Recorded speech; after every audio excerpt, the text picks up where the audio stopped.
Hey everyone, it's Andrew here from the Traveleyes office. Last year we brought you an episode called Meet the Travellers, where we chatted with and got to know one of the Traveleyes travellers.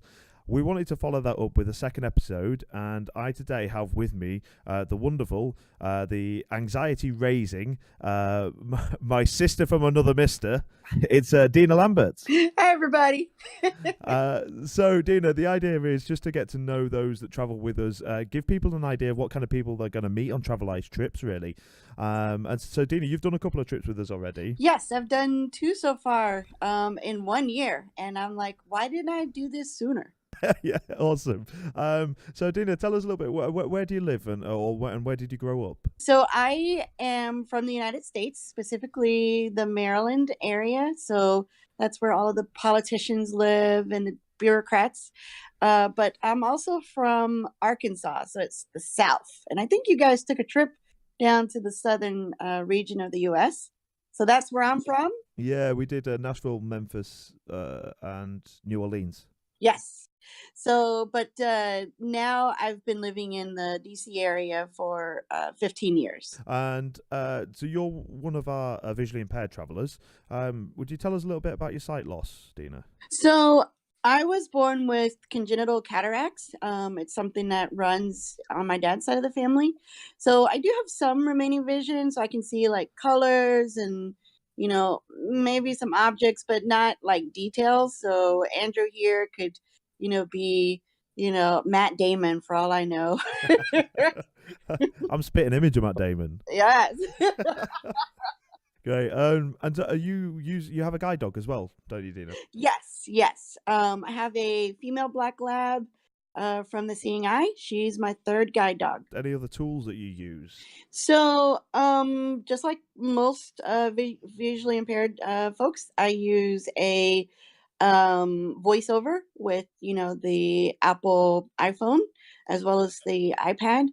I have a cane when Angie is not with me, so I use a white cane.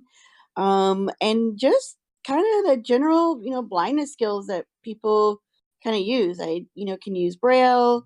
I use a service called Ira, which is a on-demand visual interpreting service. But yeah, I have some pretty cool, tips and tricks, but I'm just a, pretty plain blind person. So, You're not plain at all, Dina. If anybody's travelled with Dina, you'll know. I think on one of our trips, or both of our trips, were included boats, and you tried to get into the cockpit of both. yes, both boats. yes. That is my thing. Yeah. So you're definitely not plain, Dina. So the other thing is, I was quite interested with your sight loss. Has it been a gradual decline, or was it something that sort of happened overnight? So I was born with the vision loss that I have. But probably like most VIs out there, my parents were pretty protective, so I always kind of stayed in very familiar environments. So as I got older and a bit more adventurous, with interest in driving boats, I kind of want to go to new places. And that's where I realized that, hey, using a cane or using a guide dog would be really helpful, for instead of, shuffling around with my feet to find, steps and curbs, I can get more information, with my cane or through my dog. So my best vision is during the day or in well lit areas, but I have very little vision at night. Okay. And so for yourself then, how much travelling had you done before you'd come on a trip with Traveleyes? Oh my goodness. So, in the States, for work and that sort of thing, I had traveled, to, places like Pennsylvania or back home in Arkansas, into California. So just the general travel that people do here in the States. But one of the things that was on my kind of, to-do list before you turn 40 was to, go on an international trip. And so before I found Traveleyes, I really hadn't had any exposure to international travel. Oh, fantastic! So with Traveleyes, was that your first real sort of exploration outside of the US then? Yes, yes, Oh, yes. amazing. Oh, so glad to be there for it then. Yeah. I was fortunate, for those that are listening, I was fortunate to tour manage both of Dina's trips. Um, and It is the best travel manager. you have a great tendency. You're so adventurous. Even though being visually impaired, and like you say, when you're younger, it sounds like you know, like your parents would look after you and wrap you in bubble wrap and that kind of thing. But yeah, as you get older and the tools have developed, so you know, guide dogs, canes, and you know, phones and talking straight, I think that's just helped you become so much more adventurous. Yeah, yeah, and just the idea that being blind, life would get pretty dull if I only stayed in the house, and unfortunately, sometimes that is the reality for a lot of blind people, or even what is believed that blind people can do is just staying in very familiar areas, but with the addition of great technology and really good training opportunities, then it's just, yeah, the world is open, everybody else is gonna go see it, why can't I? So, that's why I'm really thankful that Traveleyes exists, and, every couple of weeks, I'm always looking at the trips to say, "Huh, where can I go next?" So we have to chat about, because I know that you work for probably one of the coolest organizations that you could say you work for. You know, it's up there with saying that, you know, you work for Apple or you work for Google. You know, I actually think it's probably even higher up there, you know, on the list of cool places to work for. So tell us a little bit about, you know, well, first of all, tell us who you work for and tell us what you do in your sort of day-to-day job. So, I work for NASA, so yes, the space people, we send up people to the moon. We send, robots to Mars. We have not sent a Tesla up into orbit yet, That wasn't you guys. but that wasn't us. But we do all the other cool stuff. So I work for one of the field centers within NASA called Goddard Space Flight Center, and um, we do Earth and space science, so anything that has to do with the Earth, such as climate change, even though that has come across as a dirty word lately. We look at our own planetary system, and then we also look at deep space. So if you've heard of instruments called the Hubble telescopes, or if you watch the nightly news for the weather, those maps and models, weather models, come from our satellites that are in space. Wow, it's amazing. So it's all like like our Met Office in the UK, as an example, will use your satellite imaging pretty Yes, much. Yeah, yes. that's pretty cool. That.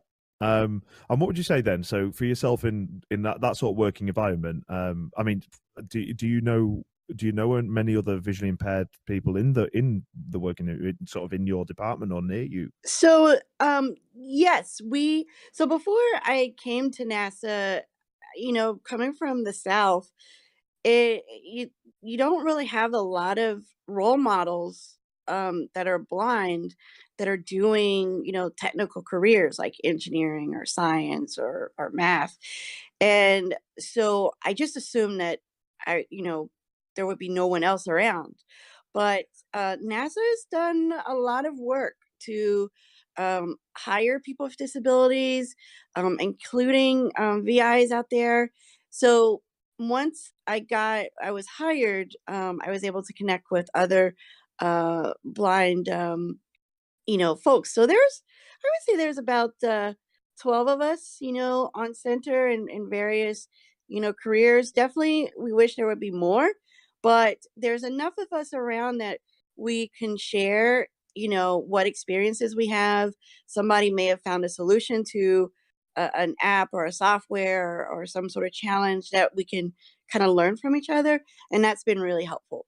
That's amazing. I mean, looking at like I know from Amar Latif's our Travelizer's owner's experience, where he was in the corporate world before he started Travelize. He himself found ways of working that sighted people just, you know, didn't even think of. Right, right, right. Have I you got any mean, experience? Have you got like I'm sure you must have a different way of working in comparison to the rest of the people in your office.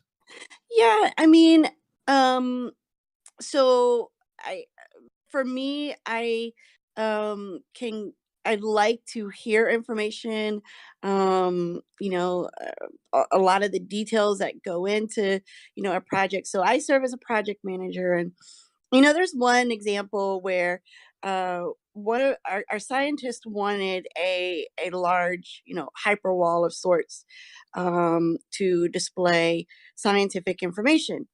So, it's like data visualization. And so inherently that's a thing, that's an aspect of science that, is not really accessible to me. I can see the color, but, anything beyond that, it doesn't really matter.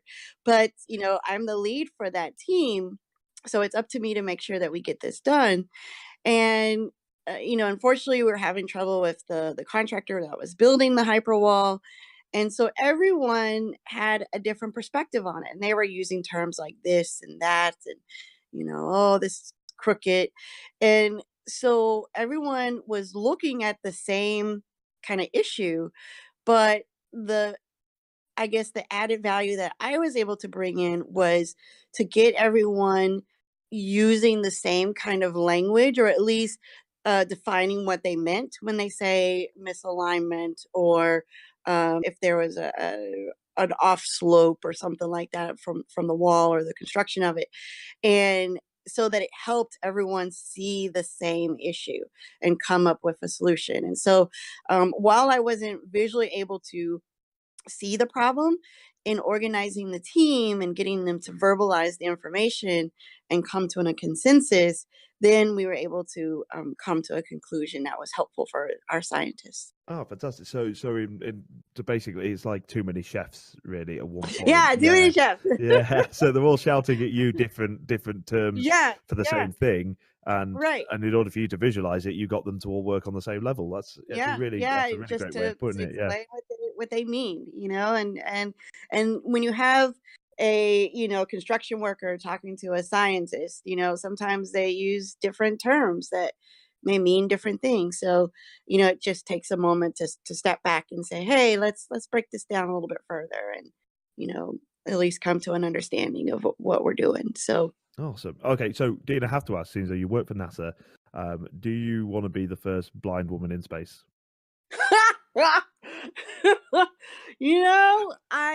I would love that opportunity. If we were at a place where I could apply, I mean, I think as we are moving towards commercializing space and making it available not just to government entities, that it's available to, leisure, tourism, maybe Traveleyes will have a trip to space at one Yeah, point. you imagine. Yeah. you know, then, of course, the requirements for being an astronaut are going to change.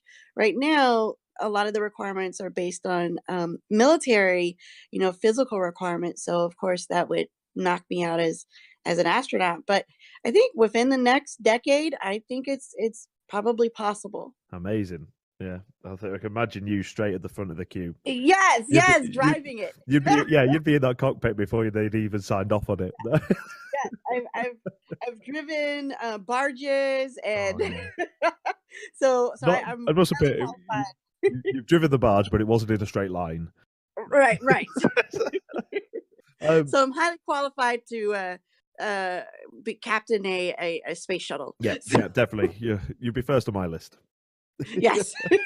So I have to ask then. We spoke a little bit before we started recording that things over there in America, and specifically since you work for NASA, which is like a an organization, an arm of the government, things are a little bit up in the air at the moment there for you, aren't they? Yeah, unfortunately, so the U.S. is, grappling with a issue of immigration, which I think a lot of the countries in the EU are dealing with as well. Yeah. But I think in the U.S. we're kind of looking at some solutions that are very um, just frankly speaking, kind of out of date and may not properly address, the problems that we're solving with, that are, humanitarian in nature. Yeah. So uh, as things go in Washington D.C., there's a lot of posturing and kind of veiled threats, and one of those threats was to shut down the government. And so, unfortunately, with NASA, even though we're focused on space, Yeah. our money comes from the government, and Yeah. so we are shut down. Some people may use the word furloughed, but basically, I have no job to go to, even though I want to get back to work and working with our scientists. We're not able to do that. It's actually illegal for us to do that. So that means I cannot check my work email. I can't check voicemails. Um, Everything is kind of at a standstill. And unfortunately, it's kind of it's hurting a lot of people. I can So imagine. Yeah, I can that imagine. makes me even want to go on a Traveleyes trip even more. Get out of the country. To get out of the country Yeah. and go back to a happy place with my other VIs and guides. Yeah. I remember you said, which is quite interesting, that I think it's almost been 2 months now. You'll be coming up 2 months. Probably by the time we actually send this podcast out, you'll be over the 2 month mark of no work and the government shutdown. I saw that you put on Facebook the other day, Dina, that you are cutting back on certain things. That I as a sighted person would cut back on. It wouldn't be a problem, but for you as a visually impaired person with sight loss, that it makes things even harder, like Uber and things like that. Yes.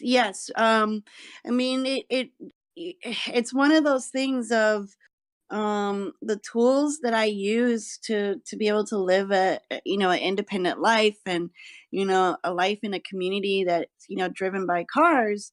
So things like Uber, those items cost money, and for a lot of people with disabilities, you pay that out of pocket. There's not a subsidy for Ubers, at this moment. So, when I have a paycheck that says $0, Wow. you kind of have to really look at, okay, what do I absolutely need? I can try to stretch a dollar, you know, a bit farther, but do I have to take this trip to this event using an Uber? When before it was just a matter of convenience. Yeah. So with the shutdown, I have felt that added impact of just isolation, because there may be only so much walking I can do to get to where I need to go. And ultimately I need to have access to a car.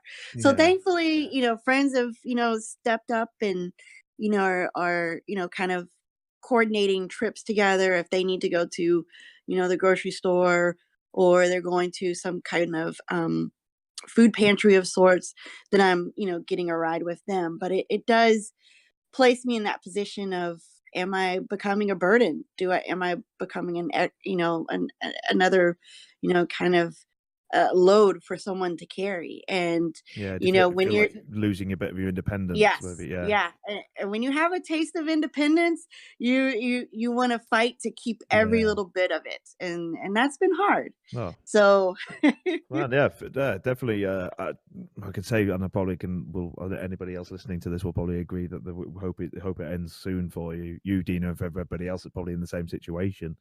oh yeah. Yeah. What I'll do is we'll end on a little bit of a cheerier note. Okay. Yes. Um. So Andrew's big thing is beer. I think at this point we might need to break out yeah. a keg of beer. Yeah, we'll cheers and just drown a bit of our sorrows, shall we? Yes. What I was going to say is that do you have any hobbies or anything that you like to do on your downtime?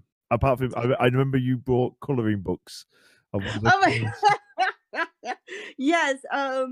So other than like reading books, and I found these coloring books that I'm visually impaired, so for me, coloring the lines is not really all that important.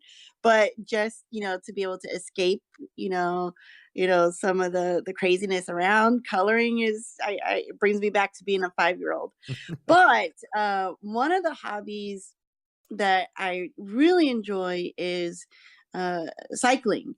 And the last trip that I went on with Traveleyes was the Holland cruise or tandem cruise, and that was like a dream come true because I thought to be able to do an international trip, I'd probably have to marry somebody to have a pilot, that's willing to go with me internationally and bike all over the country. So, but Traveleyes, kind of found that need and created a beautiful trip that I mean, I just have so many memories from just biking through the countryside of Holland. Oh yeah, it was a really, really good trip.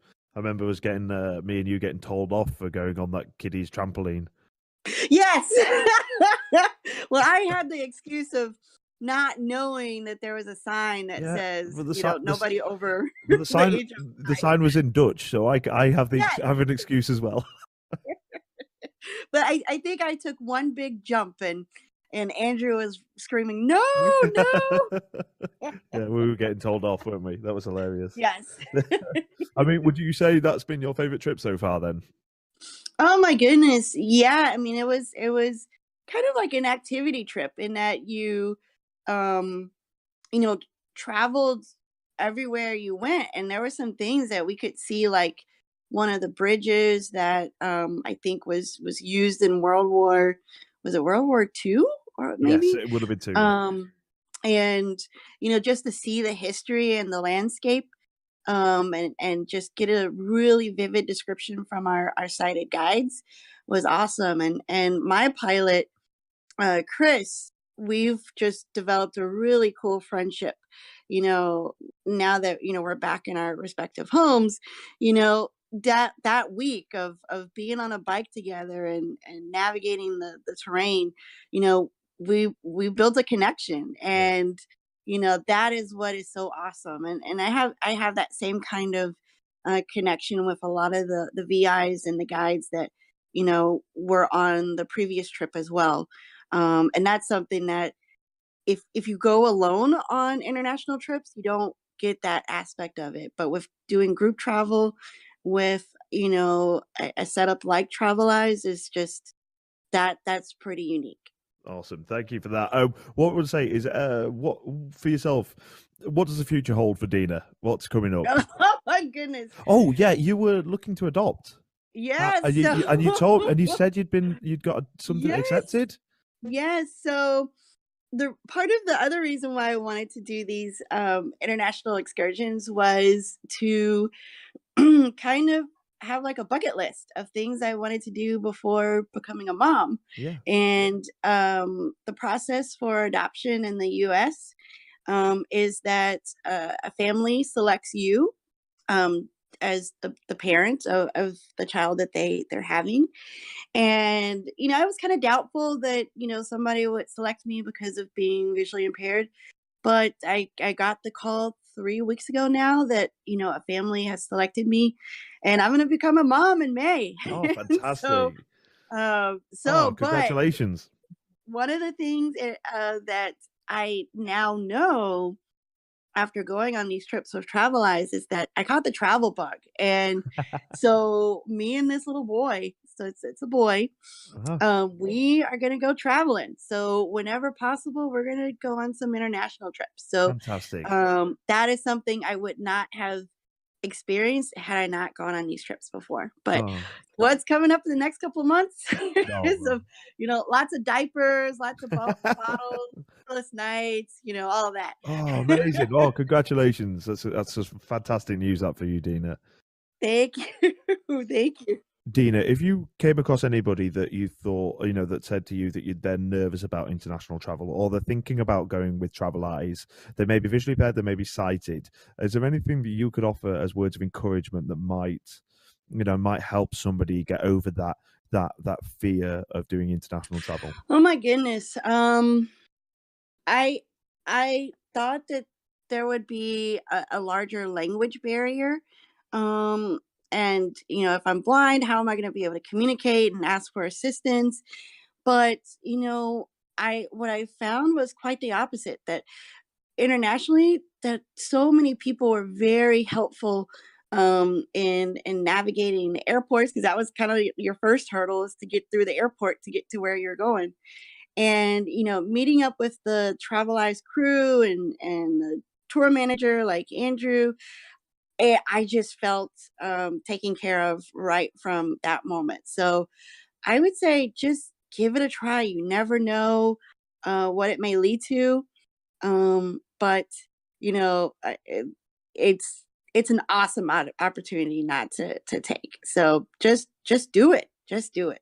Well, so thank you so much, and thank you everybody for listening. If you want to check out our website, which is traveleyes-international.com, if you've got any questions, just email info@traveleyes-international.com. We're on Facebook, Twitter, Instagram, and everything. So if you've got any questions about about the interview that we've done with Dina, or any questions that you want to put to Dina, we'll be happily send them over to her. So just get in touch with the office, and we look forward to sharing the adventure with you all soon. Goodbye. Bye bye.